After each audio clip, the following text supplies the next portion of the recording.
Pessoal, começou a queima de arquivo do maior roubo da história dos nossos aposentados. Senhora Iris Ferreira foi encontrada morta. Qual que é o sentimento de Lula em relação a toda essa situação? E o que eu ouvi é que ele enxerga como algo parecido como uma traição altíssima, foi esse o termo usado por um interlocutor, a forma como Dias Toffoli se portou durante todo esse processo. A verdade é, quem está por trás disso é lógico que é o Lula, gente, é óbvio que é o Lula, só tem essa alternativa, ser o Lula que está por trás desse ataque. Meus amigos, o fim de Lula, Xandão, Toffoli e outros envolvidos acaba de chegar. Band, SBT, Rede Globo acaba de anunciar algo terrível que realmente abalou as estruturas do STF de Brasília. Verdade. Mas e agora? O cara vai fazer uma delação. Eu tô preocupado com a vida do Careca agora. Agora sim podem dar uma de Epstein no Careca. Isso é uma bomba, gente. No ano eleitoral, o epicentro do roubo dos velhinhos, um dos crimes mais perversos que você já viu no Brasil, dava mesada pro filho do presidente e vai delatar o filho. Agora segura, porque a coisa ficou ainda mais pesada, porque Malu Gaspar desafiou Xandão, colocou o dedo na ferida e agora corre o risco de ser presa ou até mesmo eliminada. Sobre uma possível prisão da jornalista Malu Gaspar. Pois é, Ptolly, na verdade essa informação ela circulou os meios de comunicação ontem, principalmente após a publicação do jornalista Luiz Batti. Então seria bom que o ministro, ao invés de reclamar da imprensa, de acusar todo mundo de desonestidade, seja ele mesmo honesto e explique para o Brasil que tipo de serviço a sua mulher prestou. O bambu está envergando e o que eu vou te mostrar nesse vídeo realmente é de arrepiar. Antes de continuar esse vídeo, por favor, eu te peço, taca o like para esse vídeo, compartilha com o máximo de pessoas possíveis e, claro, se você não é inscrito aqui, inscreva-se aqui no canal. Gente, por favor, já deixa o joinha agora para você não esquecer futuramente. Olha só o peso do que acabou de ser dito: queima de arquivo, morte suspeita, traição altíssima, quebra de sigilo, prisão, são palavras gravíssimas. E quando esse tipo de termo começa a circular nos bastidores de Brasília, não é coisa pequena, gente. Isso indica ruptura interna, indica que o barraco está desabando, guerra entre poderes, e indica que alguém pode estar se sentindo traído ou até mesmo a casa de alguém está caindo. Agora presta atenção em outro ponto. Quando se fala que Malu Gaspar teria desafiado Xandão, o que isso significa? Gente, significa que a imprensa começou a tocar em áreas sensíveis. E quando isso acontece, pode ter certeza que o bambu pode estralar. Sobre uma possível prisão da jornalista Malu Gaspar. Pois é, Ptolly, na verdade essa informação ela circulou os meios de comunicação ontem, principalmente após a publicação do jornalista Luiz Batti. Tem um print na tela que eu encaminhei para o nosso querido Walter. O Batti publicou ontem essa informação que diz: Janaína Pascoal teme por eventual prisão de Malu Gaspar pela Polícia Federal. Diz o seguinte a matéria, Ptolly: a Janaína Pascoal comentou as especulações sobre uma possível prisão da jornalista Malu Gaspar após reportagem do Metrópolis apontar que o ministro Alexandre de Moraes estaria decidido a reagir com firmeza ao que considera ataques ao Supremo Tribunal Federal desde o caso Master. Nós falamos sobre isso aqui ao longo dessa semana.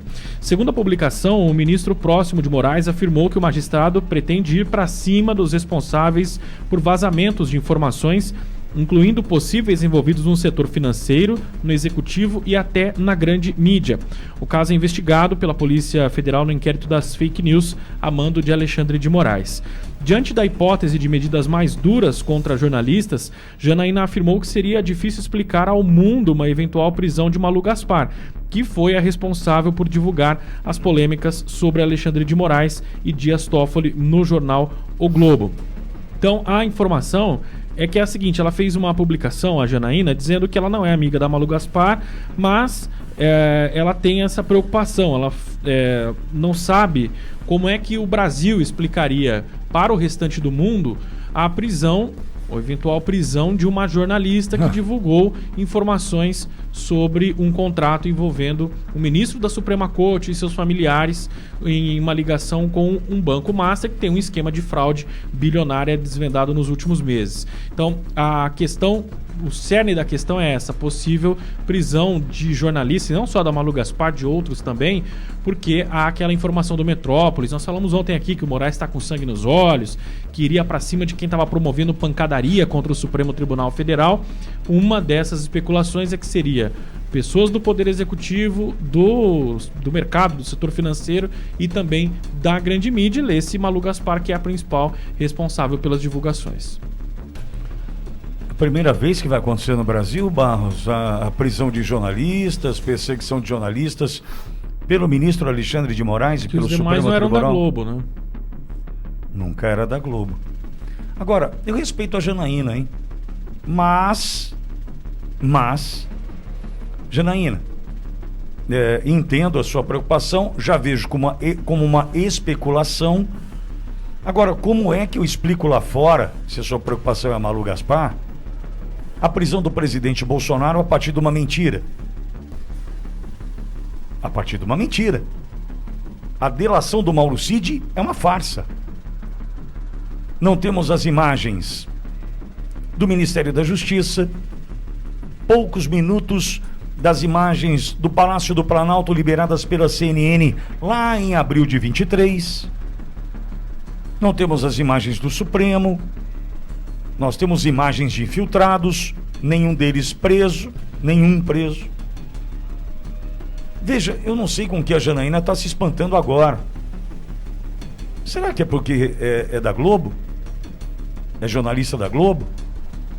Quer que eu conte a história do Rodrigo Constantino, perseguido do Moraes, passaporte suspenso, e o Constantino tratando do câncer, que graças a Deus ele se livrou nitidamente.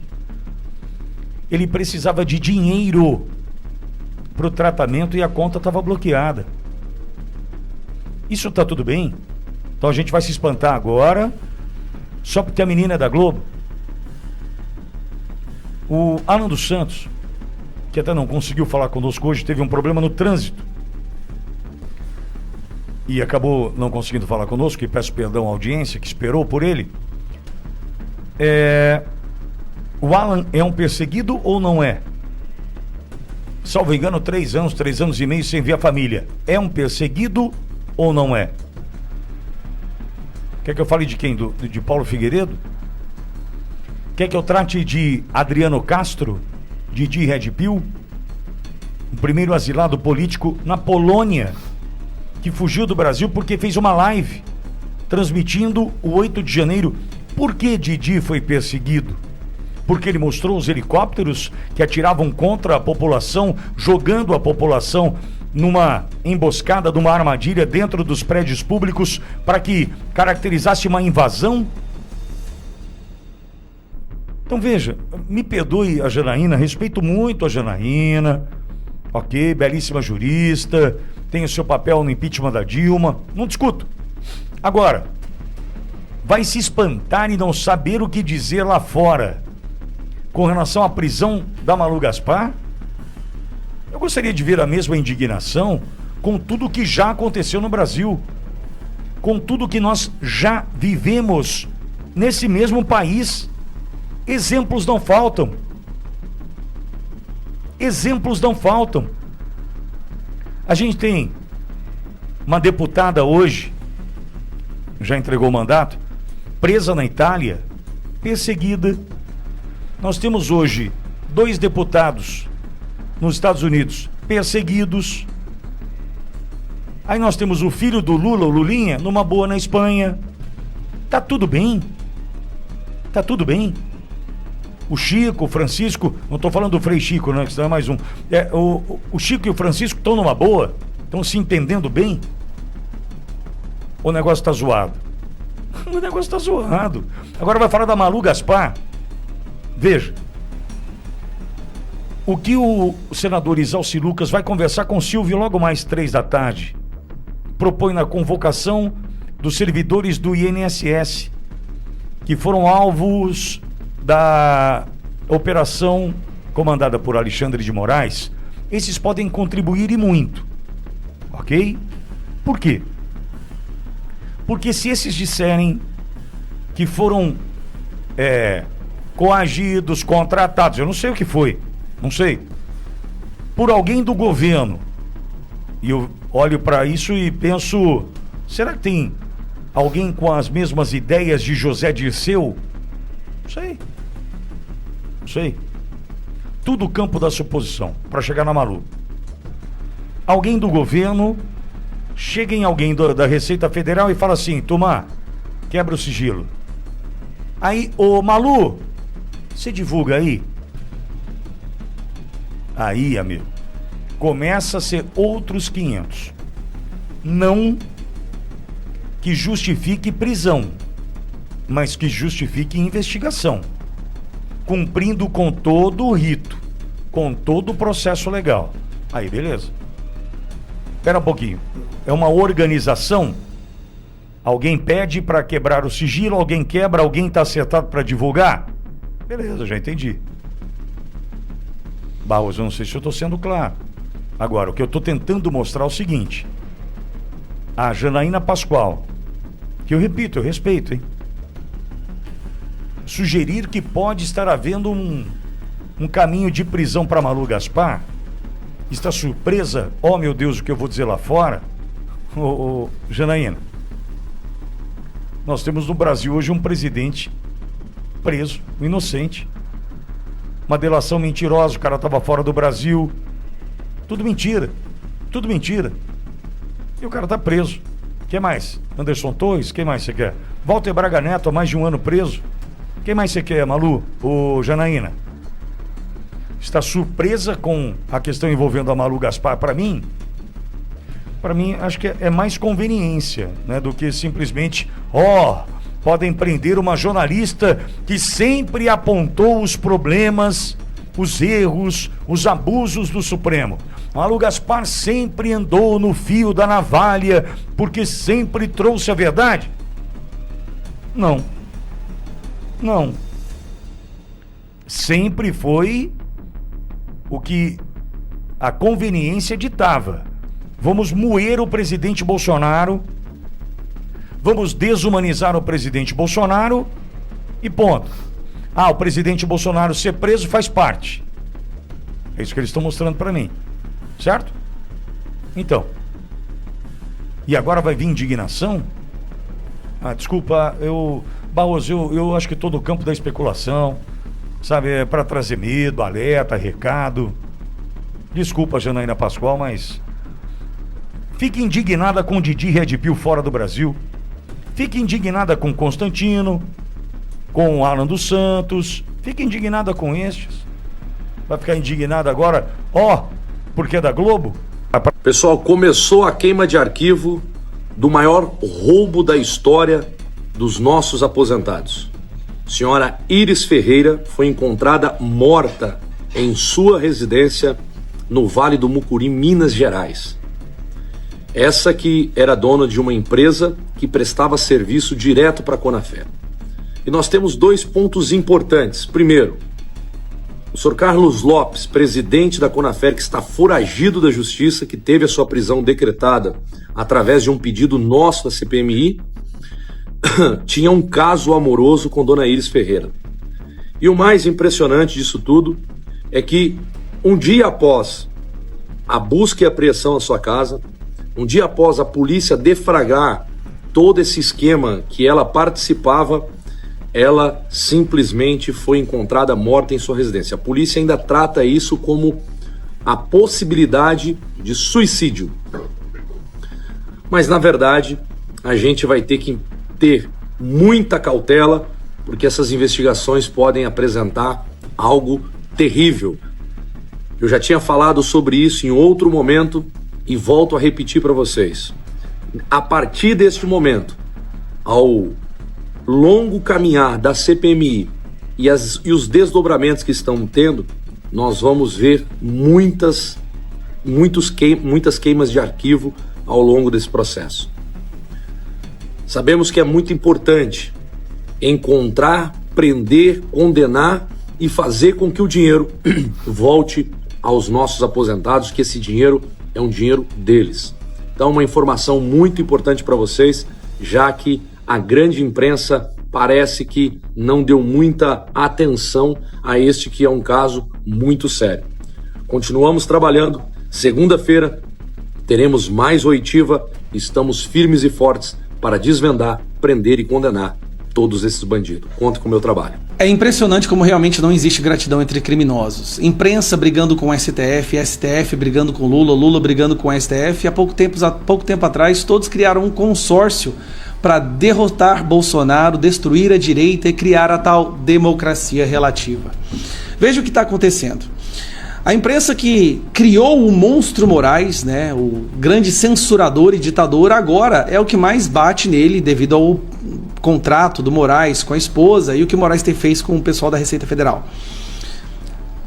STF tira o Lula da cadeia, coloca ele na presidência, censura a direita também, e agora como que o Lula demonstra gratidão? Primeiro, Moraes está suspeitando que é o Lula que está por trás, ou o governo Lula que está por trás desses vazamentos, né, que estão destruindo sua reputação. E agora está confirmado que o Lula realmente está entregando o Toffoli de bandeja.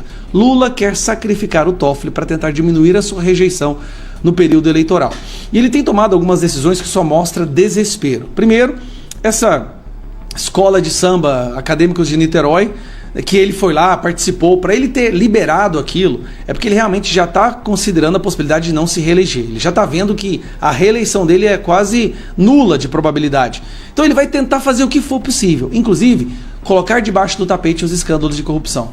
E o alvo dele agora, que ele mesmo disse que foi uma traição, é com o Dias Toffoli. Eu vou falar para você, nenhum ministro da nossa Suprema Corte jamais esteve numa situação tão indefensável quanto Dias Toffoli. Por isso que eu acho que Dias Toffoli, apesar das nossas diferenças, eu acho que está na hora de você botar a boca no trombone e falar o que o Lula realmente fez ao longo da sua carreira. Olha a matéria que saiu agora. E aí vale a gente olhar também para o que está circulando em torno de outra figura, o presidente Lula. Eu apurei com alguns aliados do presidente, pessoas muito próximas com as quais ele tem conversas mais individuais, mais informais. Qual que é o sentimento de Lula em relação a toda essa situação? E o que eu ouvi é que ele enxerga como algo parecido como uma traição altíssima, foi esse o termo usado por um interlocutor, a forma como Dias Toffoli se portou durante todo esse processo. O que foi relatado... Não é porque Dias Toffoli não quis investigar, é porque o Dias Toffoli deixou todo esse escândalo alcançar o Lula, entendeu? Lula acha que o Dias Toffoli tinha que ter se sacrificado. Para mim, por mais de um aliado do presidente, é que Lula está magoado, está decepcionado, enxerga toda essa polêmica do caso Master como um problema para o governo, do qual ele não precisava neste momento. Lembrando, a gente está na largada de um ano eleitoral e que tudo o que aconteceu, principalmente aquela insistência do ministro em permanecer na relatoria do caso a qualquer custo, a forma como ele conduziu uma série de decisões polêmicas, aumentando a repercussão política em cima desse episódio, que tudo isso joga ainda mais lenha numa fogueira que já não andava lá muito apagada, porque a relação entre Toffoli e Lula já vem profundamente prejudicada de muitos anos atrás. Para quem não se lembra, quando Lula esteve preso durante as denúncias da Operação Lava Jato, o irmão dele faleceu. E foi uma decisão do ministro Dias Toffoli que, na prática, acabou impedindo que Lula participasse do velório do irmão dele. Lula demorou anos para perdoar Dias Toffoli por conta disso. Algum tempo atrás, os dois tiveram uma reunião, tiveram uma conversa e selaram uma trégua, voltaram a dialogar.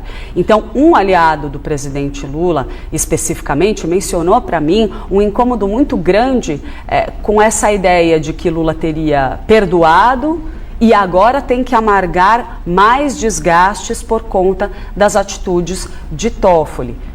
Desgastes porque foi Lula que escolheu o Toffoli, lembre-se disso, e quer botar mais 2 no STF agora. Lembrando, o governo federal tem procurado se descolar do caso Master, mas a própria figura do magistrado, de Dias Toffoli, acaba estabelecendo uma espécie de vínculo com o Palácio do Planalto por conta de Toffoli ter sido indicado para o Supremo Tribunal Federal por Lula e de ser uma figura com forte trânsito dentro do Partido dos Trabalhadores. Inclusive já foi advogado do partido lá atrás, parte dessa experiência. Mais ou menos como o Zanin. o levou ao Supremo Tribunal Federal. E há um temor bastante expressivo de que isso tudo seja explorado na campanha presidencial.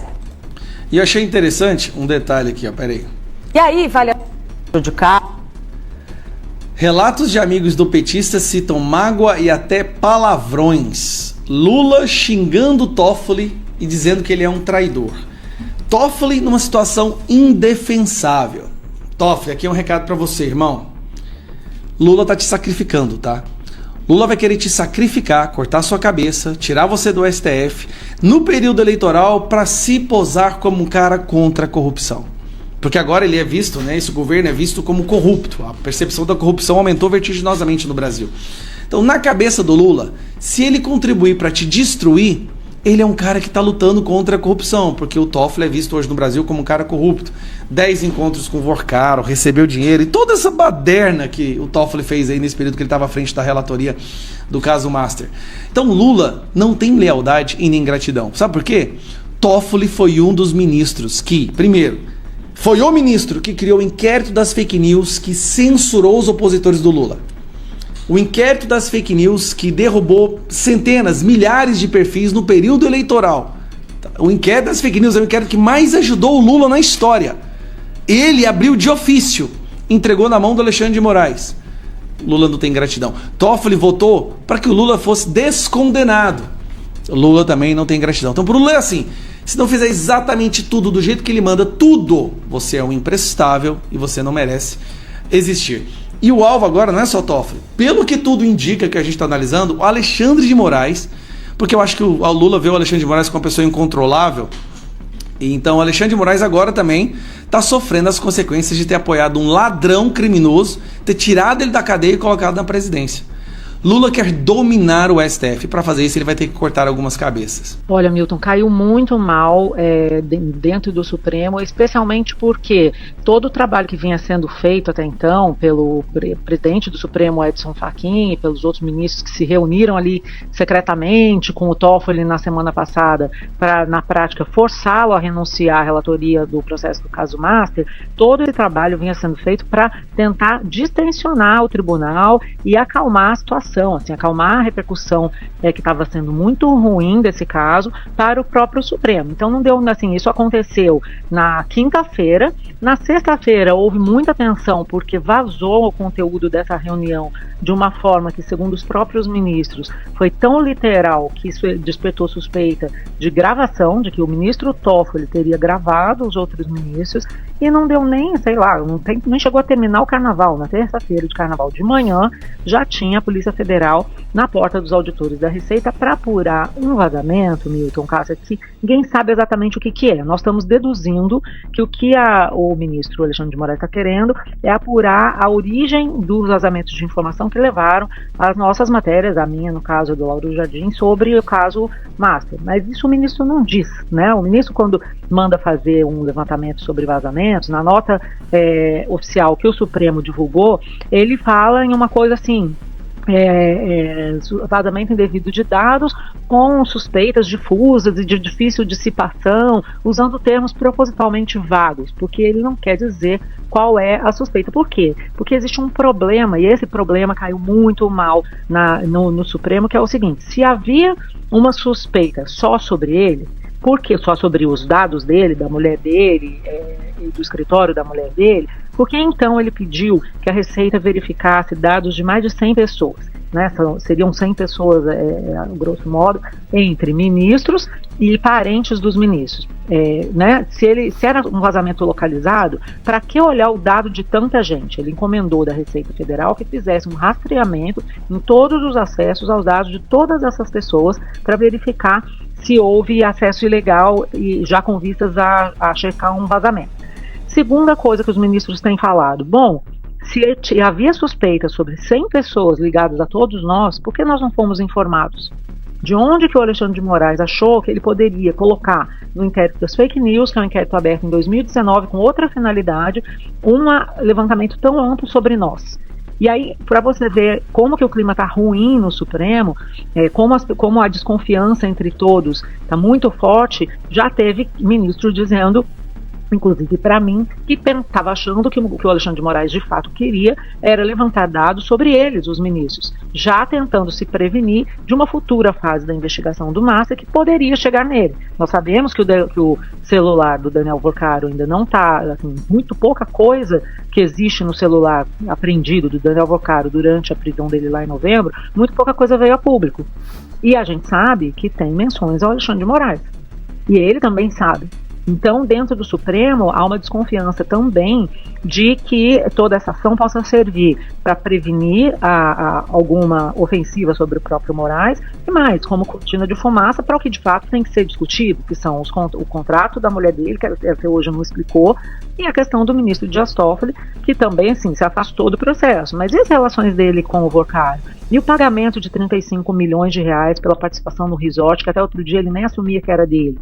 Então tem muita coisa estranha envolvendo o Supremo com o Massa e o Daniel Vorcaro que precisa ser apurada. Mas o que eles estão fazendo agora é se auto-atacar, porque o ministro Alexandre de Moraes tomou uma atitude à revelia de todos os outros e está sendo apoiado por um lado, né, internamente pelos ministros que costumam apoiá-lo, segui-lo nas decisões, mas cada vez mais a gente detecta um incômodo entre mais e mais ministros. Ontem, falando com alguns deles, a informação que eu recebi é que foi unânime esse desconforto com o fato de ninguém ter sido avisado.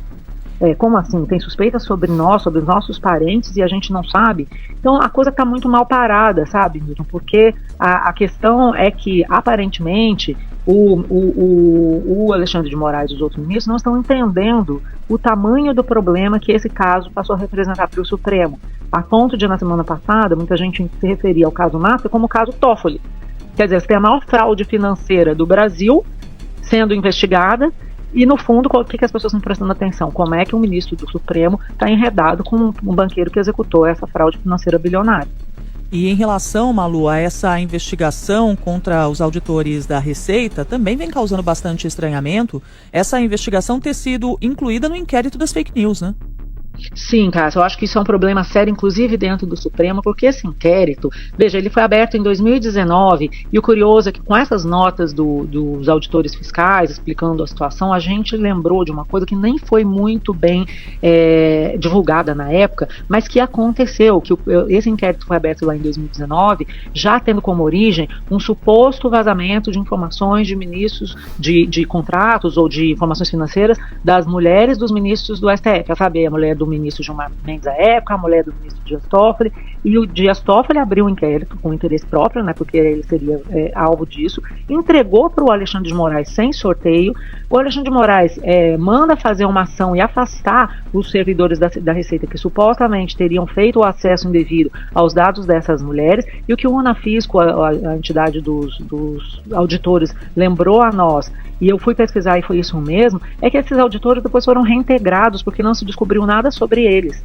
O próprio Alexandre de Moraes reintegrou porque não tinha prova de que esse acesso, que era um acesso que tinha ocorrido como parte de uma investigação de muitos CPFs, e aí sem querer eles entraram ali, e perceberam que tinham pessoas ligadas aos ministros, mas não foi uma investigação focada naquilo.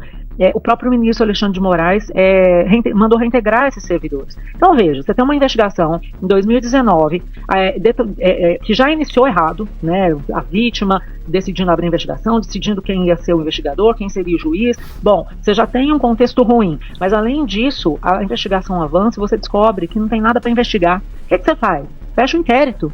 Não, o inquérito continuou aberto e foi virando outras coisas, foi se travestindo de outras coisas. Virou o inquérito das fake news, mas primeiro ele era um inquérito para apurar essa coisa dos auditores, ele virou um inquérito para censurar matérias da revista Cruzoé que mostravam trechos da delação do Marcelo Odebrecht em que ele falava que o Dias Toffoli era o amigo do meu pai, ou seja, o amigo do Lula, e o Odebrecht se referia a ele como alguém influenciável. E foi virando outras coisas, virou um inquérito para apurar milícias digitais, virou um inquérito para apurar fake news dos bolsonaristas, e ele nunca foi encerrado, nunca foi prestada contas à sociedade. Em 2020, o Supremo chegou a chancelar esse inquérito, numa votação de todos os ministros.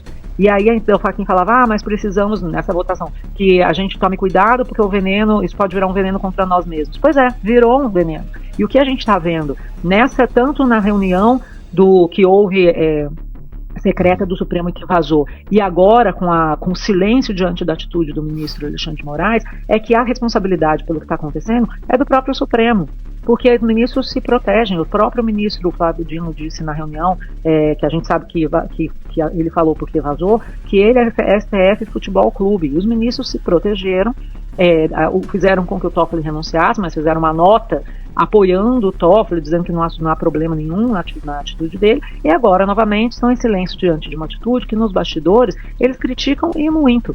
Então, assim, hoje o que a gente está vendo? A população chocada com as atitudes que o Supremo, especialmente os ministros Alexandre de Moraes e Dias Toffoli, vem tomando, e do outro lado o Supremo em convulsão interna, mas ao mesmo tempo em silêncio, ninguém toma atitude sobre nada. O resultado existe um fosso gigantesco entre a população, a sociedade e o Supremo Tribunal Federal. E não é com meias atitudes que o tribunal vai resolver esse problema. Existe uma crise, a crise precisa ser reconhecida, e o tribunal e os seus ministros precisam entender, assumir e reconhecer que eles devem satisfação à sociedade. Essa é a questão central. Né? E problemas podem acontecer em qualquer instituição. Agora, a reação dessas instituições a esse problema demonstra o respeito que elas têm pela Constituição e pela sociedade como um todo. É isso que a gente está vendo nesse caso. O Supremo não está respeitando a vontade da população. Aliados, Toffoli atribui a Lula a entrega do relatório da PF sobre o celular de Vorcaro ao STF. Eu já estou falando isso, desde novembro do ano passado, quando começou o Lula a atacar o Alexandre de Moraes. O Lula tentou atacar o Alexandre de Moraes. É que o Alexandre de Moraes botou o pau na mesa, aí o Lula deu para trás. Aí falando, vamos atacar quem agora? Vamos atacar o Toffoli, né? E aí começou a atacar o Toffoli, o Lula. A verdade é, quem está por trás disso é lógico que é o Lula, gente. É óbvio que é o Lula. Só tem essa alternativa, ser o Lula que está por trás desse ataque, por dois motivos. Primeiro, André Rodrigues, da PF, né? O André Rodrigues, é lógico, é pau mandado do Lula. E segundo, a imprensa está toda indo no mesmo. O que a imprensa obedece no Brasil? Me fala, a imprensa tradicional socialista, quem é o paizão da imprensa nacional tradicional socialista no Brasil? Quem que é o Big Daddy da imprensa nacional aqui? É o Lula, pô, o Lula que manda. O jornalista aqui no Brasil, todo mundo paga pau pro Lula. Então é óbvio que estão fazendo esse ataque todo contra o Toffoli, é porque é o Lula que está por trás disso daqui, né? E eu digo para vocês, não quer dizer nada. Para mim, eu continuo torcendo pela briga, que briguem os dois, né? E torço para brigar o Alexandre de Moraes também, que entre na briga todo mundo. Então tá aqui, ó. Aliados, Toffoli atribui a Lula a entrega de relatório da PF sobre o celular de Vorcaro. Sob pressão para se afastar do caso Master, o ministro acredita que mágoas do ex-presidente estão por trás do dossiê que ele classificou como ilações. Sim, as mágoas do ex-presidente estão por trás disso sim, Toffoli, mas não é só isso não. Eu digo uma coisa para vocês, ele está dizendo que é por causa do ranço que o Lula tem dele. Isso é um fator, não tenha dúvida nenhuma. O Lula ficou muito chateado com o Toffoli, porque o Toffoli foi a indicação do Lula, e o Toffoli votou contra o Lula no caso da Lava Jato, né? O Lula foi para cadeia, entre outras coisas, com o voto do Toffoli, né? O que está acontecendo agora, gente, não é pequeno. É uma sequência de fatos. Já não é mais especulações. São investigações e conflitos que podem mudar completamente o cenário político brasileiro. Depois que a imprensa entrou nesse caso de cabeça, tanto do INSS como no caso do Banco Master, as coisas mudaram. Porque a Globo, os jornalistas, cutucaram a ferida de Xandão. E claro que isso não vai ficar barato. Nós estamos diante de uma disputa não política comum, mas uma disputa terrível, onde o sistema rachou por dentro. Isso pode explodir o sistema, gente. Você acredita que essa história vai terminar em prisão ou você acha que vai novamente acabar em pizza? Se você é a favor que a justiça seja feita dentro do STF e também nesse escândalo do INSS, comenta 22 aqui embaixo. Fique com Deus e até o próximo vídeo, se Deus quiser. Fui!